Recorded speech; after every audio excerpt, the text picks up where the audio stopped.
Roy Suryo CS sudah game over. Relawan Jokowi yakin Roy Suryo jadi tersangka. Kasus ijazah Presiden Joko Widodo memasuki babak akhir. Ketua Umum Solidaritas Merah Putih Solmed, Sylvester Matutina, menyebut Roy Suryo dan kawan-kawan tinggal menunggu waktu ditetapkan sebagai tersangka.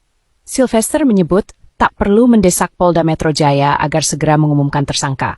Pasalnya menurut dia, bukti-bukti hukum sudah sangat kuat. Nggak usah didesak, nanti dibilang intervensi. Bukti mereka kan nggak kuat. Gugatan mereka di pengadilan sudah ditolak berkali-kali, ujar Sylvester.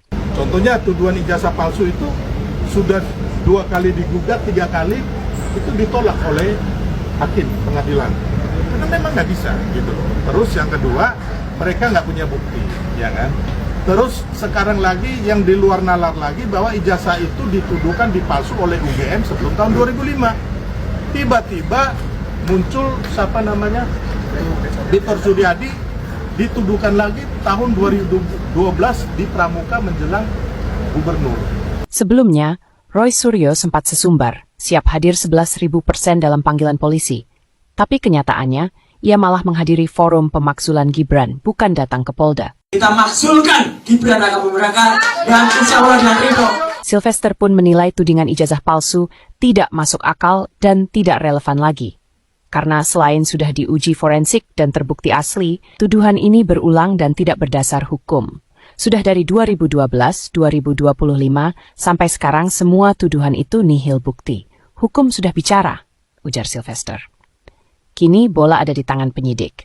Akankah Roy Suryo CS segera ditetapkan sebagai tersangka?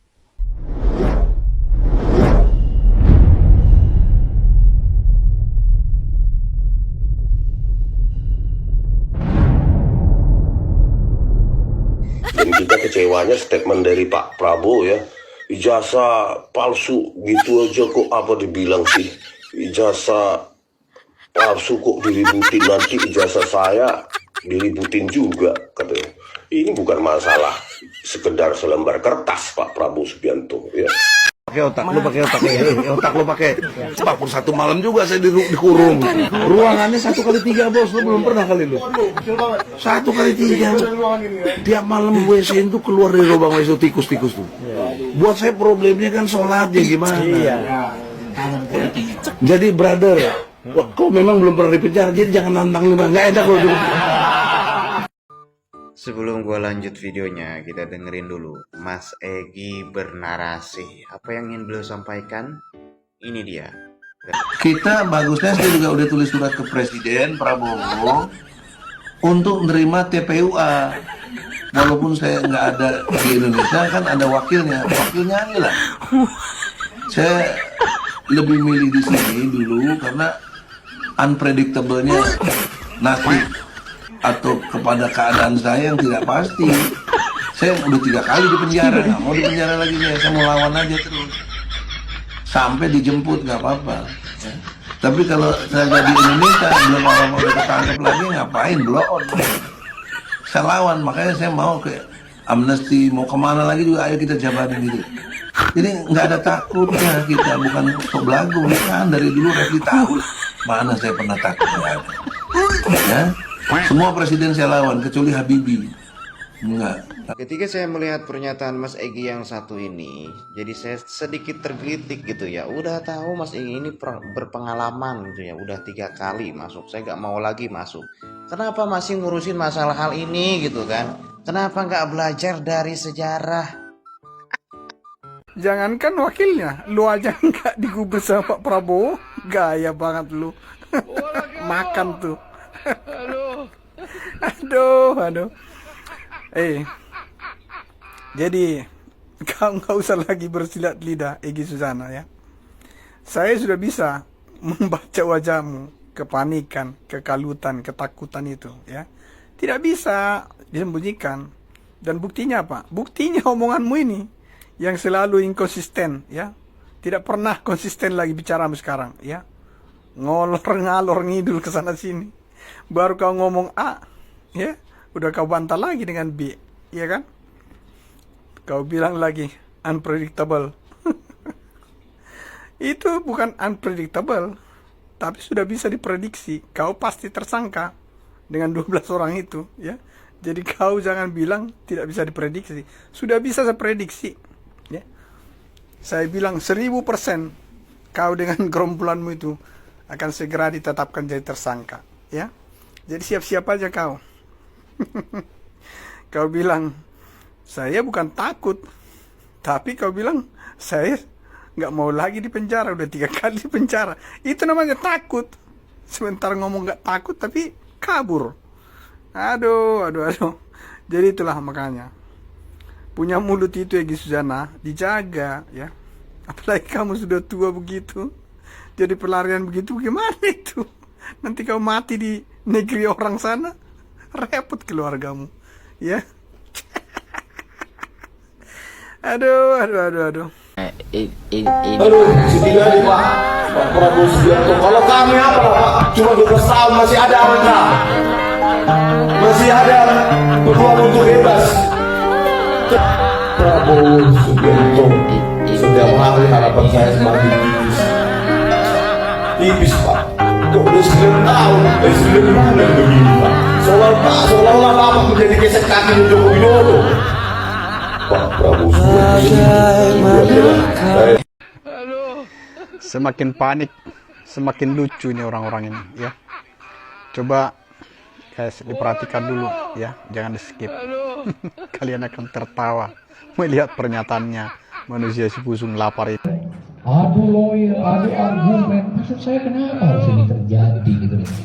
Bahwa yang paling tepat menurut saya itu Pak Presiden kumpulin aja media, kumpulin ahli forensik, telematika, ahli IT di satu tempat, mau di Hotel Borobudur di mana, dari pihak pemerintah, dari pihak independen.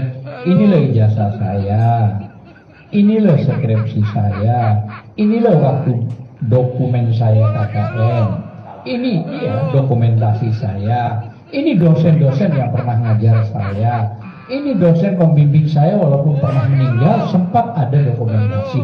Terakhir wisuda waktu saya nunduk misalnya di ini, artinya itu bagian dari dokumentasi. Biarkan saja para ahli-ahli itu baik pemerintah maupun pihak swasta itu independen mempelajari secara fair. Setelah terbukti ternyata itu bagus, benar, asli, peringatkan, hey Bang Roy, hey Sianipar, Kurnia, Fadila, aku kasih waktu ya 3 hari untuk minta maaf. Kalau tidak, aku lanjutkan prosesnya. Tapi kalau ada kebenaran terbukti asli, gitu loh maksudnya. Jadi itulah guys, ya, tanda kepanikan mereka itu. Jadi narasi-narasi keluar itu semuanya sudah nggak dipikir lagi, ya. Terlihat semakin tolol, semakin goblok, ya.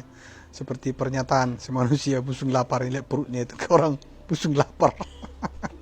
Dia bilang, menurut dia yang tepat katanya sekarang ini bukan adu argumen, bukan adu pengacara gitu kan, tetapi presiden suruh kumpulin tuh orang, tunjukkan bukti, ya. Dia panggil para ahli dari pemerintah, dari swasta, lalu tunjukkan buktinya, tunjukkan ijazahnya dan lain sebagainya, ya kan. Dia bilang seperti itu. Jadi memangnya kalian ini siapa? Merasa kalian penting gitu ya? Presiden ngurusin kalian. Kalian cuma sampah, ya. Cuma sampah kalian itu. Kalian yang bikin gaduh, ya. Ya sudah, urus sendiri. Ngapain kalian pakai mau seret-seret presiden di sini? Hah? Terus dia bilang, nanti setelah ditunjukkan semua dan ternyata asli, barulah disuruh minta maaf, kasih somasi 3 hari, suruh minta maaf. Mana ada seperti itu proses hukum, tolol. Semuanya proses hukum itu pembuktiannya itu nanti di pengadilan, bukan dengan cara seperti itu. Kamu ini, aduh, kelihatannya kamu ini pengacara tapi goblok banget gitu loh, ya. Sekarang ini kan prosesnya sudah sampai penyidikan, ya kan? Kamu tahu itu. Kalau sudah penyidikan, hanya beberapa kali panggilan nanti itu kelompok 12 orang itu akan ditetapkan sebagai tersangka, ya. Sudah yakin saya itu. Ya karena kenapa? Ya karena polisi sudah mengatakan ijazah Pak Joko itu asli, ya. Jadi pasti mereka udah jadi tersangka nantinya. Jadi jangan kalian terlalu banyak sekarang drama-drama ya, dengan bikin acara-acara kumpul-kumpul seperti itu. Kali masyarakat tahu lah, memang kalian nggak punya kerjaan kan. Kerjaan kalian cari makannya mungkin di situ ya kan. Itulah makanya ya kalau dibilang ada yang nunggangin kalian, ada yang bayar kalian, wajar ya kan. Enak aja lu mau ngatur-ngatur negara ya. Itulah saya bilang ya. Kalau dulu waktu belum dilaporkan kalian ini sudah hebat semua ya. Seperti Rismon bilang dia yakin 11 triliun persen ijazah Pak Jokowi itu palsu.